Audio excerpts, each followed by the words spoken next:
Pozdrav svima, dobrodošli u Almirin kutak. Pošla žena da pravi sirnicu, pa se sjetim da vam prenesem jedan vrlo koristan video prije nego što krenem motati pitu da očistim ovu svoju tepsiju. Pogledajte sve ovo bakreno, ovako to izgleda nakon što se očisti na ovaj način koji ćete sada da vidite. Pa ukoliko imate bakrenog suđa, mnogi ne žele da ga peru u perilici za suđe.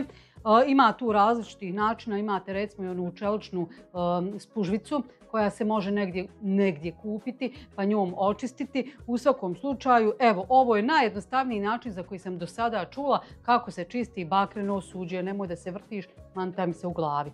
Treba vam samo limun i so. Limun prerežete po pola, dobro ga nasolite.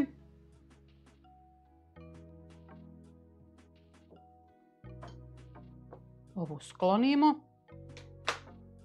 I evo, dakle ćemo, evo, baš od tepsije krenuti. Evo vidite, ovdje negdje ima i moj znak ugravirano kuhaj i peci. Sad ću vam tu odmah pokazati kako se to čisti i tu će se možda i najbolje vidjeti. Samo što treba da radite jeste, ja stavila ovaj ubrus bajagi da ne kapam i opet ću ja to sve ukapati. Sve što treba da radite jeste da so stavljate, to jest da limun solite i da evo ovako trljate po suđu. Evo pogledajte. Evo vidi mi se čak i ovaj cvjetić sa strane. Samo još ovu, evo vidite. Pogledajte kako se cakli. To je ono što ćemo na kraju dobiti kao na ovoj maloj posudici kojoj topim maslac za pite. Dakle, sve ćete sada redom namazati sa, vidite, boje limuna.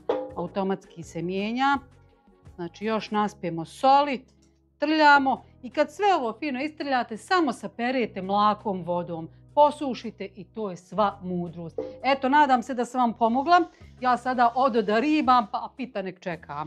Gledamo se neki drugi put. Ukoliko vam se dopada, obavezno podijelite sa svojim prijateljicama. Svi, vjerujte, muku muči sa ovim bakrenim suđem. Lajkajte, prijavite se na moj kanal ukoliko to niste, pa se gledamo opet. Ćao!